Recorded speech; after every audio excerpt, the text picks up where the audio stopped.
plane can fly 1,600 miles in the same time as it takes a car to go 310 miles. If the car travels 258 miles per hour slower than the plane, find the speed of the plane. So any problem that talks about speed and distance and time, you're going to use distance equals rate times time. So D equals RT. Now you can take this formula and you can manipulate it for any of the variables. So it says that the plane flies the same time as the car. So the time itself is going to be the same. So what I want to do is solve this for t. So if I solve it for t, I'm dividing by r. So t equals d over r. So time equals distance over rate. So for the plane, I know that the time is going to be equal to the distance, which is 1,600, over the rate, and we don't know what the rate is, so we're going to call that x. The car, the time for the car is going to be the distance of the car, which is 310 miles, over the rate. And we know that the car travels 258 miles an hour slower than the plane. So if the plane is traveling x, this is going to be x minus 258.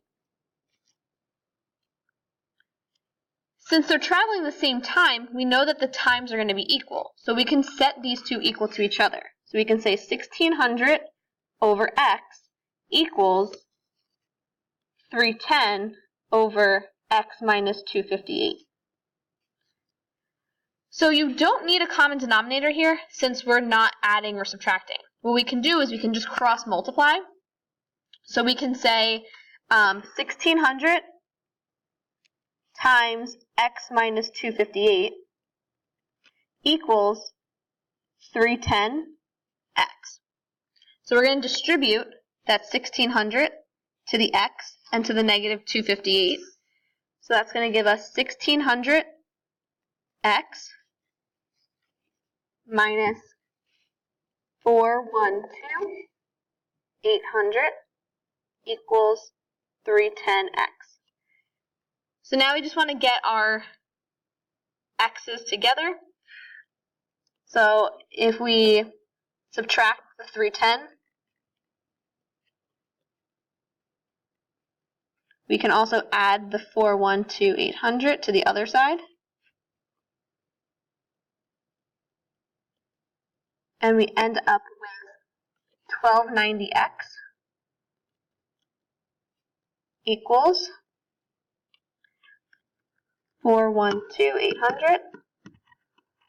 And then we can divide by 1290.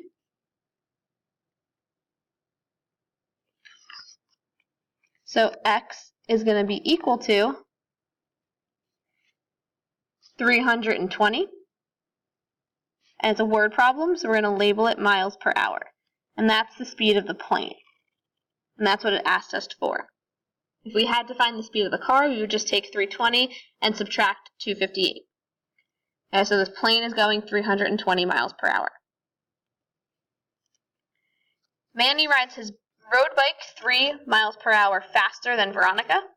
If Manny travels 45 miles in the same time Veronica travels 36 miles, how fast is each riding? So again, we're going to use time equals distance over rate. So we have Manny,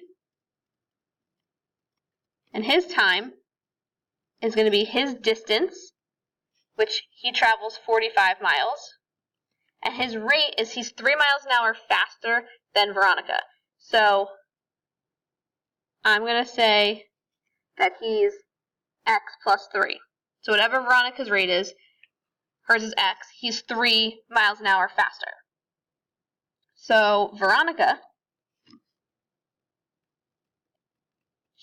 her time is going to be her distance, which is 36, over her rate, which is x. And again, they have the same time. So if it's the same time, we're just going to set the two equations equal to each other. So we're going to say that 45 over x plus 3 equals 36 over x. And again, we're going to cross multiply. So anytime you have a fraction equal to a fraction, you can cross multiply. So we're going to have 45x equals 36 times x plus 3. And we're going to distribute that 36 to the x and to the 3. So 45x equals 36x plus 108. So if we subtract 36x on each side, we're going to end up with 9x equals 108 divided by 9. And we get that x equals 12. So it asks for how fast each is riding. So now we have to make sure that we answer both parts of the question. So Manny, he's traveling 12 plus 3, so he's traveling 15 miles per hour. And Veronica, she's x, so she's traveling just 12 miles per hour. Okay, so we want to make sure that we're answering exactly what the question's asking. So this time it asked for both, so make sure that we solve for both. A flight across the U.S. takes longer east to west than it does west to east. Assume that winds are constant in the eastward direction. When flying westward, the headwind decreases the airplane's speed. When flying eastward, the tailwind increases its speed. The time for a round trip shown at the right, so from Chicago to San Francisco, is 7 3/4 hours. If the airplane cruises at 480 miles an hour, what is the speed of the wind? So this one seems very confusing because we're talking about wind, and wind is going to change the speed. So when the wind is going with you, it's helping you go faster, and your rate is going to be higher. When the wind is going against you, it's going to take away your rate and make you go slower. So again, we're still going to be using the time equals distance over rate. But here, the time is not equal. We know that the total time is 7 3/4. So the time for one way plus the time for the other way is going to equal 7.75. So the time it takes to go from Chicago to San Francisco and from San Francisco back to Chicago is 7.75. So first, let's think about going from Chicago to San Francisco. So from Chicago to San Francisco, you're going west. So when you're going west, the headwind is decreasing the airplane's speed. So we'll call this T1. So the time from Chicago to San Francisco is going to be the distance, which they tell us on the picture is 1850 miles, over the rate. Now, the airplane is cruising at 480 miles an hour. So 480 is the airplane speed, but then the wind is decreasing the speed. So we're going to subtract x, and x is going to be the speed of the wind. So we don't know what that is. So now we have to figure out the other way. So from San Francisco to Chicago, we're going to have T2, and that's going eastward. So when you go eastward, the wind's going to help you. So it's going to be the same distance. It's 1850 miles. The same speed of the plane is 480, but in this time, the wind's helping you, so you're going to add x. So the rate is actually going to be higher. So now that we have these two, we can set it up as an equation, and we can say that T1 plus T2 is 7.75. So T1 is 1850 over 480 minus x, plus T2, which is 1850 over 480 plus x. That's going to be equal to 7.75, and I'm just going to put that over 1, so everything's a fraction. So here we need a common denominator. So our common denominator is going to have to be the 480 minus x and 480 plus x. So we need a 480 plus x on the first fraction, top and bottom. We need a 480 minus x on the second fraction, top and bottom. And then we have both for the third fraction. So instead of writing it twice, if you FOIL it out, it's going to equal negative x squared plus 230, 400. So I just FOILed 480 plus x and 480 minus x.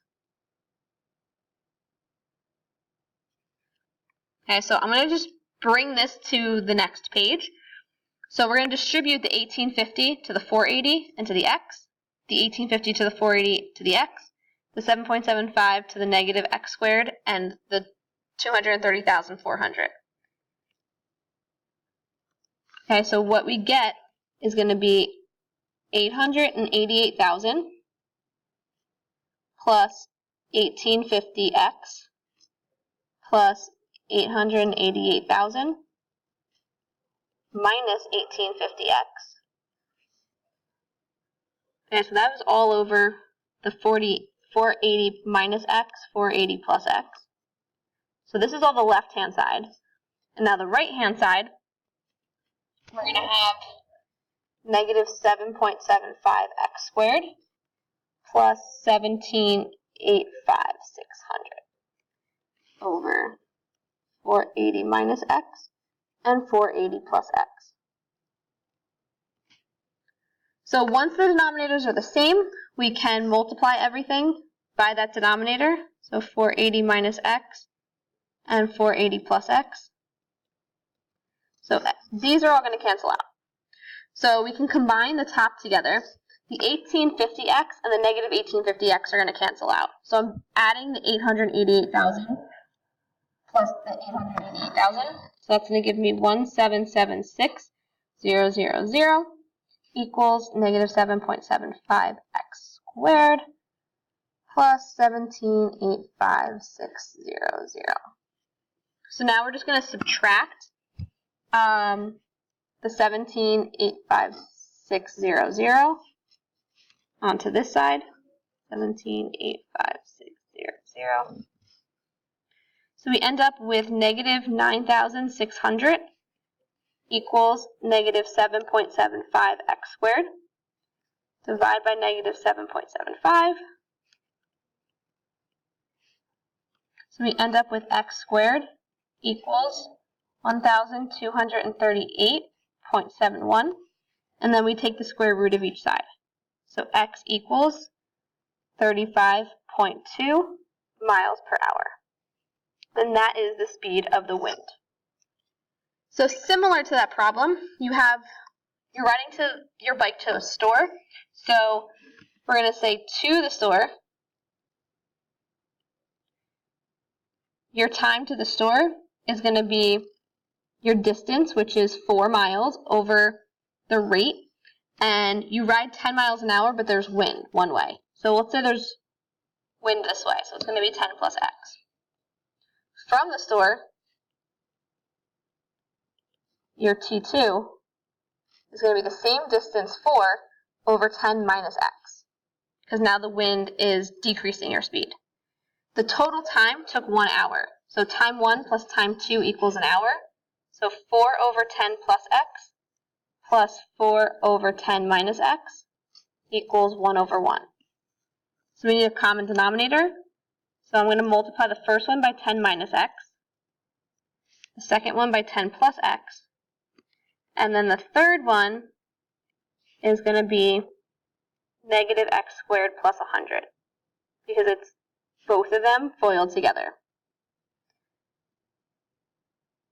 Okay, so what I'm going to do is I'm going to cancel out all the bottoms because I know that they eventually cancel out. So I'm just going to distribute the top. So I get 40 minus 4x plus 40 plus 4x equals negative x squared plus 100. Combine like terms, the 4x's are gone. So I get 80 equals negative x squared plus 100. I'm going to subtract 100. So I get negative 20 equals negative x squared. So x squared equals positive 20. Take the square root. Because it's a word problem, we can put it in a calculator. And we get 4.47 miles per hour.